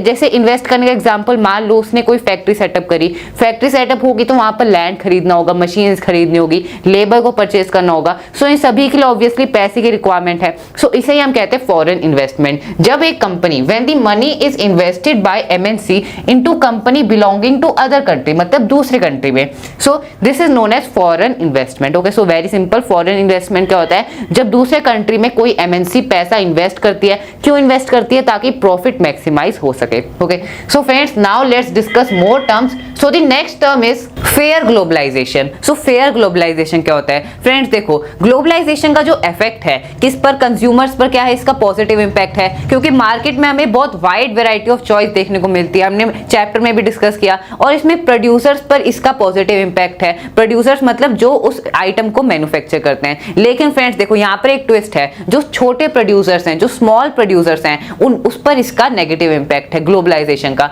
क्यों? क्योंकि देखो, अगर बड़ी बड़ी एमएनसीज आएंगी, एमएनसीज आना इसका क्या मतलब है? ग्लोबलाइजेशन होना। अगर बड़ी एमएनसी आएंगी, बड़ी कंपनी आएंगी, बड़े बड़े ब्रांड सेटअप होंगे इन कंट्री में, सो जो छोटे प्रोड्यूसर्स हैं उन पर इसका इफेक्ट पड़ेगा। जो लोग हैं वो ज्यादा एमएनसीज को प्रेफर करेंगे इन छोटे प्रोड्यूसर्स के अलावा। ओके, सो इसी वजह से फेयर ग्लोबलाइजेशन क्या होता है? जब जितने भी कैटेगरी ऑफ पीपल है, चाहे वो कंज्यूमर हो, प्रोड्यूसर हो, स्मॉल प्रोड्यूसर हो, चाहे वो वर्कर हो, चाहे वो लेबर हो, अगर इन सब पर ग्लोबलाइजेशन का पॉजिटिव इंपैक्ट होगा, so that will be called as fair globalisation. Okay, so it refers to the globalisation which create opportunities for all, मतलब सबको इक्वल अपॉर्चुनिटीज मिले। ऐसा नहीं है कि जो अमीर लोग हैं उन्हें सब अपॉर्चुनिटीज मिले ग्लोबलाइजेशन की। Then and ensure that it benefits are better shared. Okay, then world trade organisation, so इसकी शॉर्ट फॉर्म है WTO। और वर्ल्ड ट्रेड ऑर्गेनाइजेशन क्या करती है फ्रेंड्स? देखो अभी हमने लिबरलाइजेशन के बारे में डिस्कस करा। सो वर्ल्ड ट्रेड ऑर्गेनाइजेशन का यही मेन एम है कि जितनी भी फॉरेन ट्रेड हो रही है, मतलब जो भी कंट्रीज के बीच में ट्रेड हो रहा है उसे लिबरलाइज करना, मतलब जो ट्रेड बैरियर्स हैं, जो रिस्ट्रिक्शंस हैं उन्हें हटाना, ये मेन एम है वर्ल्ड ट्रेड ऑर्गेनाइजेशन का। So it is an organisation which is in favour of increasing the world trade through globalisation. And friends यहाँ पे एक और लाइन होगी, and removing the trade barriers और restrictions. Okay, so this is about the world trade organisation. Now friends let's move forward. So the next 1 mark question is, why had the Indian government put barriers to foreign trade and foreign investment after independence? State any one reasons. Friends देखो, जब India आजाद हुआ था, जब India independent हुआ था, तो जो government थी, इंडियन गवर्नमेंट थी, उसने फॉरेन ट्रेड पर बहुत ज्यादा बैरियर्स लगाए, रिस्ट्रिक्शंस लगाए। क्यों लगाए? क्योंकि फ्रेंड्स देखो, जब इंडिया इंडिपेंडेंट हुआ था, सो इंडिया में जो छोटे छोटे प्रोड्यूसर्स थे, जो स्मॉल प्रोड्यूसर्स थे, जो छोटी कंपनी थी, जो अभी इतनी ग्रो नहीं हुई है, अगर मतलब गवर्नमेंट अगर सारे ट्रेड बैरियर्स को हटा देगी, सो इससे क्या होगा? जो बड़ी बड़ी MNC हैं वो इंडिया में अपनी फैक्ट्रीज को सेटअप करेंगे। और इससे क्या होगा? क्योंकि बाहर की कंट्री की जो कंपनीज हैं वो तो ऑलरेडी डेवलप्ड हैं, लेकिन इंडिया तो अभी आजाद हुआ है, अभी जो कंपनीज हैं वो अच्छे से डेवलप नहीं हुए हैं। सो इसी वजह से, because they are at their infancy stage, मतलब वो अभी स्टार्ट हुई है, उनका भी इतनी कंपनी ग्रो नहीं हुई है। सो इसी वजह से इंडिया की गवर्नमेंट ने क्या करा? बहुत सारे ट्रेड बैरियर्स लगाए, ताकि जो MNC है वो हमारे इंडिया में कंपनीज को सेटअप ना कर सके, और जो हमारी डोमेस्टिक कंपनीज हैं वो भी ग्रो हो सके। ओके, इसी वजह से the Indian government put barriers to the foreign trade and foreign investment after independence. Okay, in order to protect the industries in India, जो कंट्री के अंदर जो इंडस्ट्रीज हैं उन्हें प्रोटेक्ट करने के लिए। ऐसा थोड़ी होना चाहिए कि जो बाहर की कंपनी है, जो फॉरेन कंपनीज हैं, वो इंडिया में आके सेटअप हो जाए, और जो इंडिया की ही कंपनी है वो ग्रो ही नहीं हो रही है। ऐसा नहीं होना चाहिए। That's why the government had put foreign trade and foreign investment, इस पर बैरियर्स लगा दी गवर्नमेंट ने। Okay, from the foreign competition as they were in their infancy stage. Okay, so friends this was about this question. So the next 1 mark question is, what is the most common route for MNC's investment? Friends देखो, सबसे पहले तो MNC invest करती है, उसे हम क्या कहते हैं? Foreign investment. सो इस फॉरेन इन्वेस्टमेंट के बहुत सारे तरीके हैं, कैसे है उसके बारे में डिस्कस करते हैं। So the most common route for MNC investment is to buy up the local companies and then expand the production. MNC with huge wealth can do this so quite easily. So friends देखो, जो MNCs होती है, जो multinational corporation होती हैं, वो अपनी production को इंक्रीज कैसे करती हैं? क्योंकि देखो MNC अलग अलग कंट्रीज में अपनी कंपनीज को सेटअप करती हैं। अब उसे प्रोडक्शन कैसे इंक्रीज होता है? सो देखो फ्रेंड्स, सबसे पहले इसके 3 तरीके हैं। इन 3 ways the MNCs increase their production across different countries. पहला वे क्या है, जो हमने चैप्टर में भी डिस्कस किया था, कि जो MNC है, मान लो एक US की MNC, मतलब USA में कोई बड़ी कंपनी है, MNC है, और वो अपनी फैक्ट्रीज को इंडिया में सेटअप कर रही है।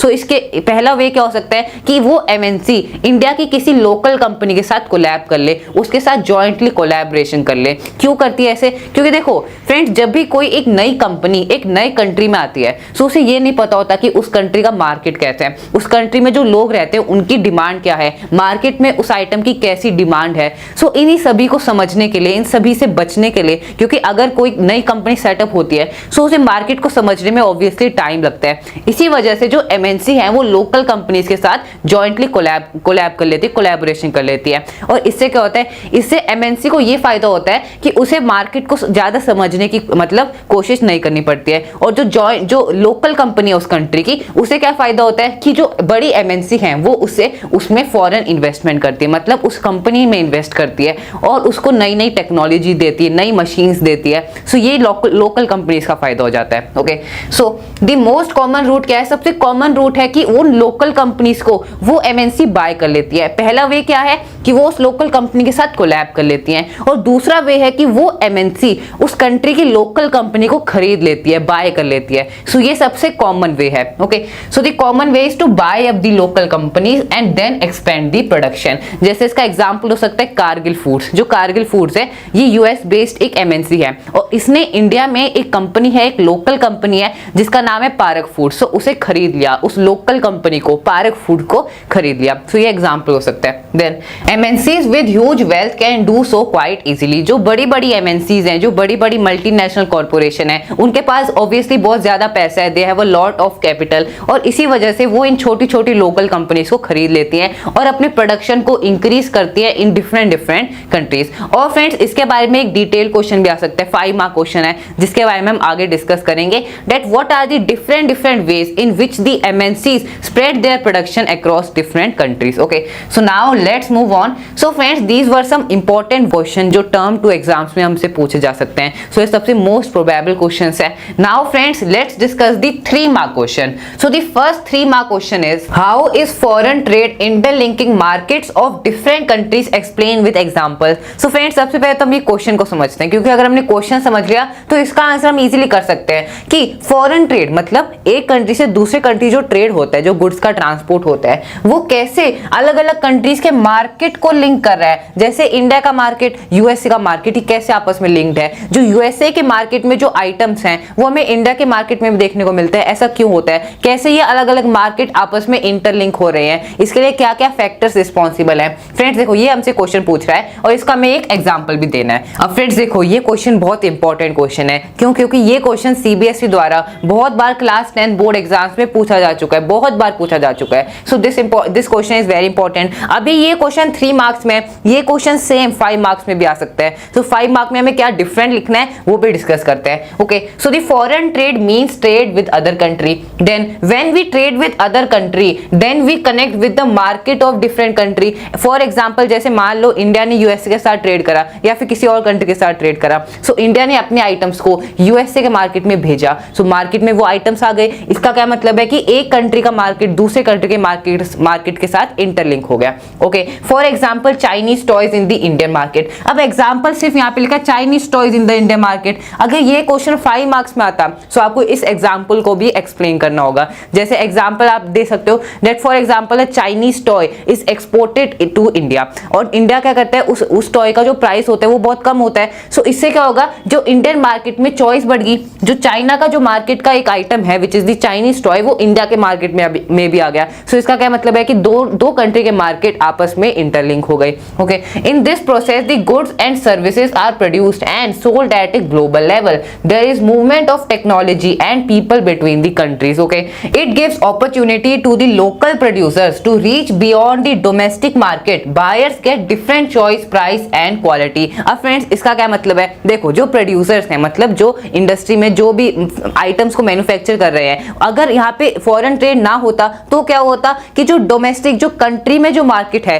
उसमें ही आप अपने आइटम्स को सेल कर पाते। लेकिन ये जो फॉरेन ट्रेड हुआ, फॉरेन ट्रेड की वजह से आप अपने आइटम्स को, अपने उन्हीं सेम आइटम्स को दूसरे कंट्री के मार्केट में भेज सकते हो, वहां पे उन्हें सेल कर सकते हो, उससे प्रॉफिट अर्न कर सकते हो। सो इससे क्या हुआ friends, this gives the opportunity to the local producer to reach beyond the domestic market. Domestic market मतलब जो कंट्री के अंदर का जो मार्केट है। अगर आप इंडिया में रहते हो, सो इंडिया का जो मार्केट है that is a domestic market for you. Okay, so buyers get different choice, price and quality. So ये तो बात होगी प्रोड्यूसर्स की। अब यहाँ पे बायर्स का क्या फायदा हुआ, मतलब जो कंज्यूमर्स हैं, हम जो कंज्यूमर्स हैं जो उस आइटम को खरीदते हैं, हमें क्या फायदा हुआ, क्योंकि हमें different wide variety of choice देखने को मिली। क्योंकि मान लो कोई यूएसए का प्रोडक्ट इंडिया के मार्केट में आता है, सो हमें एक और वैरायटी ऑफ चॉइस आ गई उस प्रोडक्ट में। सो फॉरेन ट्रेड की वजह से प्रोड्यूसर्स का भी फायदा होता है, साथ साथ जो कंज्यूमर्स हैं उनका भी फायदा होता है। Okay, so this is how foreign trade interlink the market of different countries. Okay, so this is a very important question friends. Now let's move on. So the next 3 mark question is, examine any 3 condition which should be taken care of by multinational companies to set up their production unit. So देखो friends, मान लो एक multinational company है, वो चाहती है कि, मान लो एक यूएस बेस्ड एमएनसी है, वो चाहती है कि मैं इंडिया में अपनी एक फैक्ट्री को सेटअप करूं। क्यों सेटअप करती है, ताकि प्रोडक्शन इंक्रीज हो। इसके लिए बहुत से फैक्टर रिस्पॉन्सिबल हैं, जैसे लेबर। मान लो इंडिया में लेबर बहुत चीप है, सो उस एमएनसी ने इंडिया में एक अपनी फैक्ट्री सेटअप कर दी। सो इससे क्या हुआ, उसका प्रॉफिट इंक्रीज हुआ, क्योंकि अगर जो लेबर है वो चीप होगा, अगर रॉ मटेरियल्स चीप होंगे या फिर मशीन्स की कॉस्ट कम होगी, जो प्रोडक्शन की कॉस्ट है अगर वो ओवरऑल कम हो जाएगी, सो इससे कंपनी का ही फायदा होगा। Okay, so the 3 condition which should be taken care of multinational company to set up their production unit. So friends देखो, बेसिकली हमसे क्वेश्चन क्या पूछा है, इस क्वेश्चन की फॉर्म चेंज हो सकती है। क्वेश्चन ऐसे भी आ सकता है that what are the different factors that are taken care by MNC while setting up a factory in a country. मतलब एक कंट्री में जब एमएनसी अपनी फैक्ट्री को सेटअप करती है, सो क्या क्या फैक्टर्स को वो ध्यान में रखती है, what are the important factors. Okay, so यही क्वेश्चन है। लैंग्वेज चेंज हो सकती है लेकिन जो आंसर है, जो कंटेंट है, that will be same. Okay, so the 3 condition which should be taken care of by the multinational company to set up their production unit are, first is labour. So labour क्या होता है? Labour मतलब जो labour की requirement होती है। मान लो आपको कोई भी आइटम मैन्युफैक्चर करना है तो आपको लेबर की रिक्वायरमेंट होगी, मशीन्स की रिक्वायरमेंट होगी। So there should be easy availability of cheap skilled labour for the industry. जैसे हर इंडस्ट्री की डिफरेंट रिक्वायरमेंट होती है। अगर आयरन एंड स्टील इंडस्ट्री है सो उसे अनस्किल्ड लेबर भी चलेगा, लेकिन जो सॉफ्टवेयर इंडस्ट्री है जैसे गूगल, माइक्रोसॉफ्ट, उन्हें स्किल्ड लेबर की रिक्वायरमेंट है। ओके, सो जिस कंट्री में जो स्किल्ड या अनस्किल्ड लेबर है वो सस्ते दाम पर मिल जाएगा, सो वो कंट्री वो एमएनसी वहां पर फैक्ट्री सेटअप करना प्रेफर करेगी। Okay, this will help in reducing the cost of production and maximising the profit. Then the second factor is market. So the market should be close to the production unit so that there should be less expenditure on the transport cost. मतलब अगर आपका item manufacture हो गया, आपका item finally बन गया, सो उसे आप मार्केट में सेल करोगे। अगर मार्केट पास होगा तो ट्रांसपोर्टेशन में जो कॉस्ट आएगी वो कम हो जाएगी। सो अगर मार्केट क्लोज है so that is a very good thing for a MNC. So the next factor is government policies. So देखो, गवर्नमेंट पॉलिसीज एक इंडस्ट्री के लिए, एक फैक्ट्री के लिए फेवरेबल भी हो सकती है, अनफेवरेबल भी हो सकती है। मान लो गवर्नमेंट की पॉलिसी है कि जो भी आइटम वो इंडस्ट्री मैन्युफैक्चर कर रही है, अगर गवर्नमेंट उस पर ज्यादा टैक्स लगाएगी सो इससे क्या होगा, उस इंडस्ट्री का ज्यादा प्रॉफिट नहीं होगा। सो दैट्स व्हाई ये बहुत इंपॉर्टेंट फैक्टर है। The government policies of that particular country should be in favour of the company. अगर वो कंपनी के फेवर में है सो वो कंपनी अपनी और इंडस्ट्रीज को सेटअप करना उस कंट्री में प्रेफर करेगी। Okay, such as flexibility in labor laws. Okay, so friends, these are the factors, these are the 3 conditions which should be taken care by the multinational company to set up their production unit या फिर factories. Okay, so friends, now let's move on to the next question. So the next 3 mark question is, what measures can be taken by the government of India to make the globalization fair? Explain. So friends, देखो, जो globalization के जो impacts हैं वो obviously fair होने चाहिए, वो सबके लिए beneficial होने चाहिए। ऐसा नहीं है कि कोई एक particular section of people है उन्हें इस ग्लोबलाइजेशन के जो भी इंपैक्ट उनका फायदा मिल रहा है, जो अमीर लोग हैं, ऐसा नहीं होना चाहिए। जो भी सोसाइटी में, पूरी सोसाइटी में जो भी लोग हैं सबको इसके बेनिफिट्स मिलने चाहिए। So the various measure that can be taken by the government of India to make the globalisation fair. अब यहाँ पे गवर्नमेंट का क्या रोल है, मतलब गवर्नमेंट कैसे ग्लोबलाइजेशन को फेयर बना सकती है for all the people. Okay, so इसके लिए 3 स्टेप्स है। सो बेसिकली एक 3 मार्क क्वेश्चन है, ये सेम क्वेश्चन 5 मार्क्स में आएगा। सो यहाँ पे हमें 5 पॉइंट्स लिखने होंगे। Okay, so the labor law should be implemented properly and the worker get equal rights. Friends देखो क्या होता है, जो लेबर हैं, जो स्मॉल प्रोड्यूसर्स हैं, उन्हें उन पर जो ग्लोबलाइजेशन का बहुत नेगेटिव इंपैक्ट है। कैसे नेगेटिव इंपैक्ट है? क्योंकि देखो जो लेबर्स हैं उनको ना तो कोई जॉब सिक्योरिटी है। मान लो किसी बड़ी एमएनसी में काम कर रहे हैं लेबर्स, उन्हें कोई जॉब सिक्योरिटी नहीं है क्योंकि जो एम्प्लॉयर है जो उन्हें जॉब दे रहा है वो कभी भी उन्हें जॉब से निकाल सकता है। कोई भी फिक्स्ड वेज नहीं है, फिक्स्ड वर्किंग हार्स नहीं है। सो यही होता है लेबर लॉस। और अगर ये 5 मार्क्स में आएगा तो आपको ये सब भी लिखना होगा कि लेबर लॉस में क्या आता है, नो फिक्स्ड मतलब फिक्स्ड वेज नहीं है, there is no fixed working hours. Okay, then second point is government should use trade barriers if required. देखो अगर गवर्नमेंट ट्रेड बैरियर्स यूज करेगी तो जो कंट्री में जो छोटे प्रोड्यूसर्स हैं उन्हें वो भी अपना बिजनेस चला पाएंगे, वो भी कंपनीज को स्टार्ट कर पाएंगे, स्टार्टअप कर पाएंगे। ओके, सो इससे क्या होगा, अगर गवर्नमेंट ट्रेड बैरियर्स लगाएगी, अगर गवर्नमेंट के ट्रेड रिस्ट्रिक्शंस लगाएगी नहीं, सो एमएनसी यहाँ पे सेटअप होंगी, ज्यादा एमएनसी सेटअप होंगी, फॉरेन इन्वेस्टमेंट होगा, जिसकी वजह से जो कंज्यूमर्स हैं वो इन स्मॉल प्रोड्यूसर्स को प्रेफर नहीं करेंगे। क्योंकि जो भी स्मॉल प्रोड्यूसर्स जो भी आइटम बना रहे हैं उनकी क्वालिटी तो अच्छी होती है लेकिन उन्हें बनाने में टाइम लगता है, जिसकी वजह से जो कंपनीज हैं उससे वो कॉम्पीट नहीं कर पाते हैं। Okay, then government should negotiate at the world trade Organization for fairer rules. मतलब जो रूल्स है वो फेयर होने चाहिए। ऐसा नहीं है कि कोई एक कंट्री है जो रिस्ट्रिक्शंस लगाए जा रहे हैं ट्रेड पर और कोई कंट्री है जो जिसको वर्ल्ड ट्रेड ऑर्गेनाइजेशन कह रही है कि आप अपने कंट्री के लॉज को, फॉरेन जो ट्रेड के लॉज होते हैं उन्हें लिबरलाइज करो, मतलब सारे ट्रेड रिस्ट्रिक्शंस हटाओ। ऐसा नहीं होना चाहिए। जो भी कंट्रीज है सब में ये रूल्स फेयर होने चाहिए। ओके, सो इसके लिए गवर्नमेंट को वर्ल्ड ट्रेड ऑर्गेनाइजेशन से नेगोशिएट भी करना चाहिए। Okay, so these are some points. और ये पॉइंट्स क्या बता रहे हैं, that these steps should be taken by the government of India to make the globalisation fairer. Okay, so friends this was about this question. Now let's move on to the next question. So the next 3 3 mark question is, how has globalization been advantageous to both producers as well as the consumers in India? Explain. So friends, question हमसे पूछ रहा है कि globalisation कैसे producers के लिए और consumers के लिए कैसे एडवांटेजियस है, ये हमें बताना है। फ्रेंड्स देखो, जो कंज्यूमर्स हैं, मतलब जो उस आइटम को परचेज करते हैं मार्केट से, उनके लिए ग्लोबलाइजेशन क्या है, एडवांटेजियस है। क्यों है? क्योंकि मार्केट में एक वाइड वैरायटी ऑफ चॉइस आ चुकी है बिकॉज ऑफ ग्लोबलाइजेशन। लेकिन फ्रेंड्स, जो प्रोड्यूसर्स हैं, मतलब जो उस आइटम को मैन्युफैक्चर कर रहे हैं, सो देखो जो प्रोड्यूसर्स हैं वो दो टाइप के हैं, large producers and the small producers. जो बड़े प्रोड्यूसर है, जिनकी इंडस्ट्रीज हैं, ऑब्वियसली वो इंडस्ट्रीज इतनी बड़ी नहीं है जितनी एमएनसीज बड़ी होती हैं, लेकिन जिनकी इंडस्ट्रीज होती हैं कंट्री में, उनको वो एमएनसी बाय कर लेती है, खरीद लेती है, जिनकी वजह से इन लार्ज प्रोड्यूसर्स का फायदा होता है, दे आर इन प्रॉफिट। लेकिन जो छोटे प्रोड्यूसर्स हैं उनका बिल्कुल भी प्रॉफिट नहीं हो पाता है। Okay, so they have to suffer a lot. Then this is true to state that globalisation has been advantageous to both the producers as well as the consumers in India. Okay, so producers के लिए सबसे पहले हम बात करेंगे कि कैसे producers के लिए ग्लोबलाइजेशन एडवांटेजियस है। So there are two type of producer, large producer and small producer. The big producers who join hand with the MNCs are getting the profit. So उन्हें तो प्रॉफिट मिल रहा है जो एमएनसी के साथ मिल जाते हैं, लेकिन जो छोटे प्रोड्यूसर हैं उन्हें लॉस फेस करना पड़ता है because they are not able to compete with the large producers. These large producers manipulate the market. They influence the price, labor and working condition etc. So in many cases they have to shut down their business. So इसी वजह से जो foreign competition है, अगर बड़ी बड़ी MNC setup होती हैं, जो बड़े प्रोड्यूसर हैं वो तो एमएनसी के साथ मिल जाते हैं, जिनकी वजह से उनका प्रॉफिट होता है, और ये बड़ी बड़ी एमएनसी ही मार्केट को कंट्रोल करती है। जो जितना भी मतलब ट्रैफिक है, जो भी कंज्यूमर्स हैं, सब इन एमएनसी से, इन ब्रांड से ही जो भी आइटम्स है उन्हें परचेज करते हैं, जिसकी वजह से जो छोटे प्रोड्यूसर्स हैं उन्हें अपना बिजनेस शट डाउन करना पड़ता है। ओके, सो ये एक प्रॉब्लम है with the globalisation. Then consumers, अब कंज्यूमर्स के लिए इसके क्या क्या एडवांटेजेस हैं। First is they get different brands of the product. अब देखो, मान लो एग्जांपल लेते हैं क्लोथ्स का। सो आज आप देख रहे हो कि ग्लोबलाइजेशन की वजह से क्लोथ्स में कितने डिफरेंट डिफरेंट ब्रांड्स आ चुके हैं। मतलब अगर आप एक यूएस का ब्रांड है, यूएस क्लोथ ब्रांड है, वो भी आज आपको मार्केट में देखने को मिलता है। सो ये सब क्यों हो रहा है? Because of the globalisation. Then they get the goods and services at cheaper rate. मतलब जो गुड्स एंड सर्विसेज हैं उनका दाम भी कम हो जाता है। क्यों कम होता है? कंपटीशन की वजह से। क्योंकि देखो, मान लो एक इंडियन प्रोडक्ट है और एक चाइनीज प्रोडक्ट है।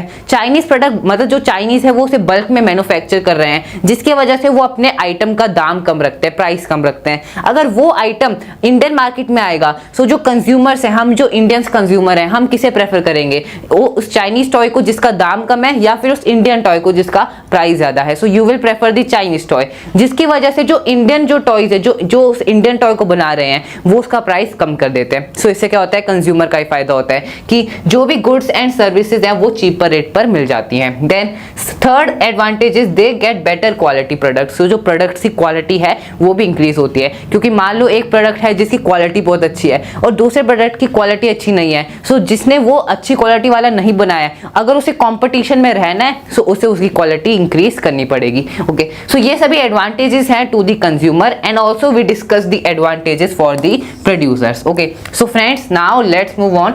सो द नेक्स्ट, सो अब हमने 3 मार्क क्वेश्चन डिस्कस कर लिए हैं। जो सबसे इंपॉर्टेंट 3 मार्क क्वेश्चन है वो हमने डिस्कस कर लिया है। So now let's discuss the 5 mark question. So the first 5 mark question is describe the contribution of technology in promoting the process of globalisation. Friends, हम जानते हैं कि ग्लोबलाइजेशन जो आज हम देख रहे हैं कि वर्ल्ड इतना ग्लोबलाइज हो चुका है, इसके लिए बहुत से फैक्टर रिस्पॉन्सिबल है। जैसे फॉर एग्जांपल टेक्नोलॉजी भी एक फैक्टर है, और क्या क्या फैक्टर है? जैसे मल्टीनेशनल कॉर्पोरेशन, एमएनसी एक बहुत बड़ा फैक्टर है। एमएनसी एक बहुत मेजर रोल प्ले करते हैं इन ग्लोबलाइजिंग द वर्ल्ड। और क्या क्या फैक्टर हैं? जैसे फॉर एग्जांपल इंफॉर्मेशन जो सेक्टर इतना डेवलप हो रहा है, इसकी वजह से भी वर्ल्ड बहुत रैपिडली ग्लोबलाइज हो रहा है। Okay, then it is true to say that the information and communication technology has stimulated the globalisation process and played a major role in spreading our production of services. Okay, so first of all development in transport technology. So देखो technology कैसे एक role play करती है in globalising the world. जो transport technology है,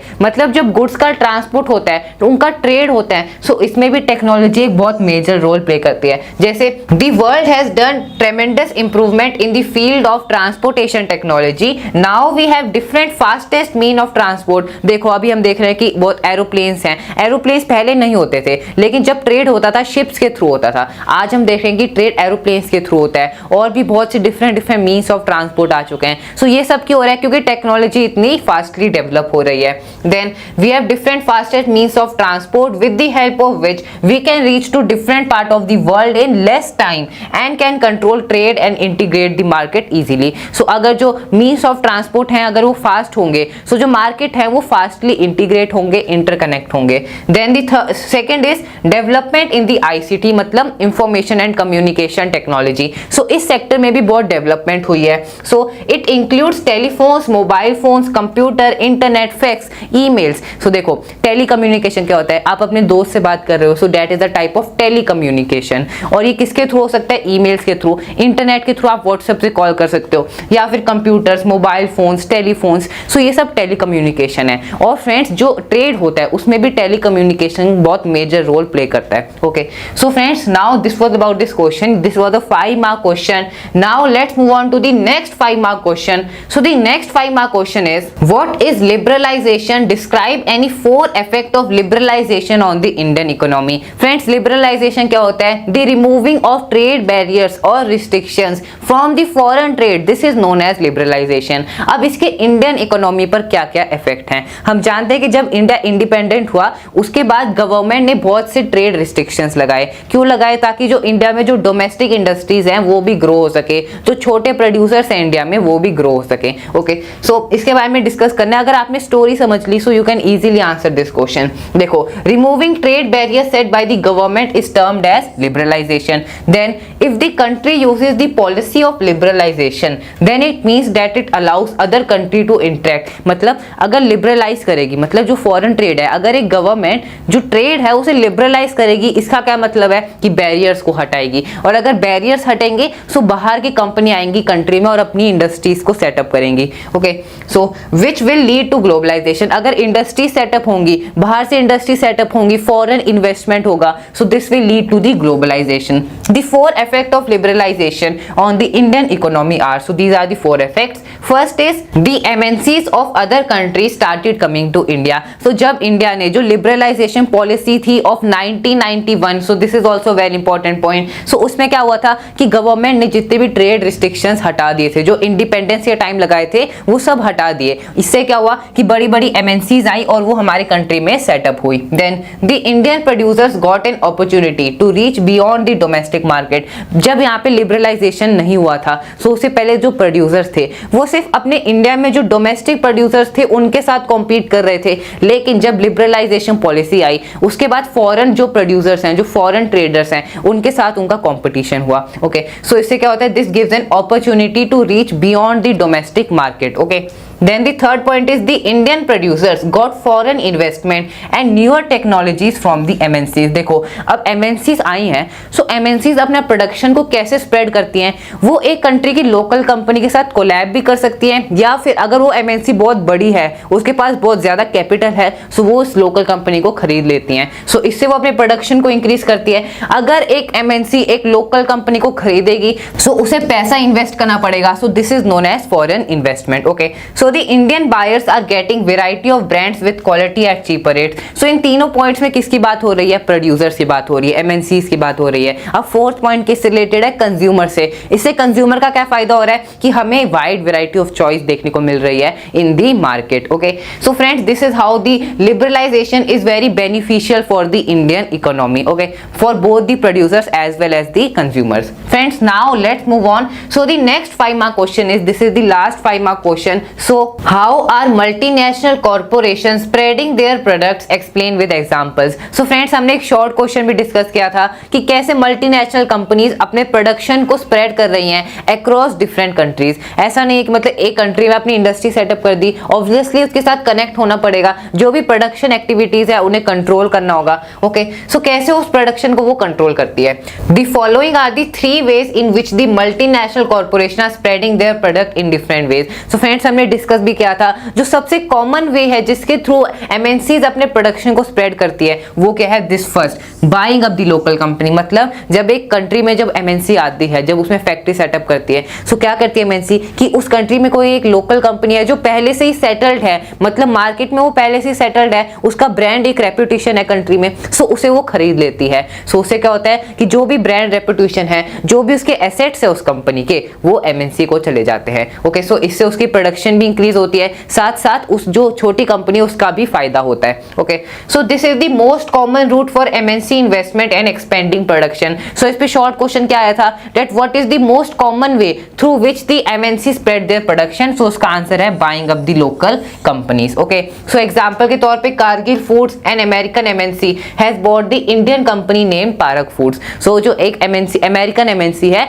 जिसका नाम है कारगिल फूड्स, सो उसने पारक फूड्स को खरीद लिया। क्यों खरीदा? ताकि उसका प्रोडक्शन इंक्रीज हो सके और वो इंडिया के मार्केट को समझ सके। Okay, then the second way is joining hand with the local company. मतलब उस लोकल कंपनी को खरीदा नहीं लेकिन उसके साथ हाथ मिला लिया। मतलब इसका क्या मतलब है, कोलैब कर लिया, कोलैबोरेशन कर लिया। ओके, लेकिन ऐसा भी हो सकता है कि जैसे वो इंडस्ट्री आई, शुरू में उसके साथ कोलैब करा लेकिन थोड़े टाइम बाद उसको खरीद ही लिया। ओके, ऐसा भी होता है। Then sometimes the MNC join hand with the local company and do the production. For example 1995 में जो फोर्ड मोटर्स है, फोर्ड के बारे में हम सब जानते हैं, ये कार कंपनी है, एक ऑटोमोबाइल कंपनी है जिसने इंडिया की एक कंपनी को खरीद लिया। और इंडियन कौन सी कंपनी है, महिंद्रा। ओके, सो महिंद्रा को खरीदा था 1995 में। Okay, by the Ford Motors. Now friends the third way, so total 3 ways है। So the third way is by placing orders. So देखो जो बड़ी बड़ी एमएनसीज हैं वो क्या करती हैं कि एक कंट्री में जो छोटे प्रोड्यूसर्स है, जो स्मॉल प्रोड्यूसर्स हैं,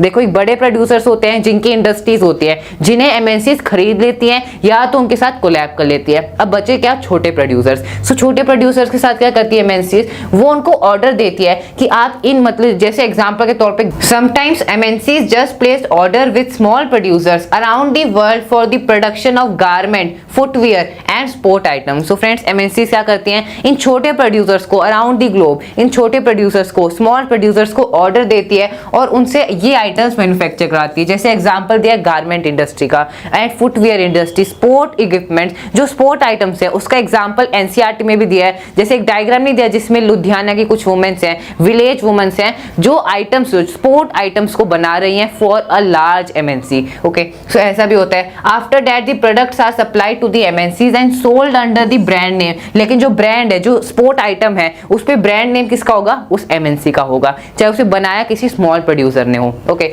so friends this was the last 5 mark question. So from this question we came to an end to our session, जिसमें हमने globalisation and the Indian economy, इस चैप्टर के most important question and the most important previous year question practice करें। So I hope आपको सारे question अच्छे से clear हो गए हैं। और अगर आपको किसी भी क्वेश्चन में कोई भी डाउट है सो मुझे कमेंट बॉक्स में जरूर बताना।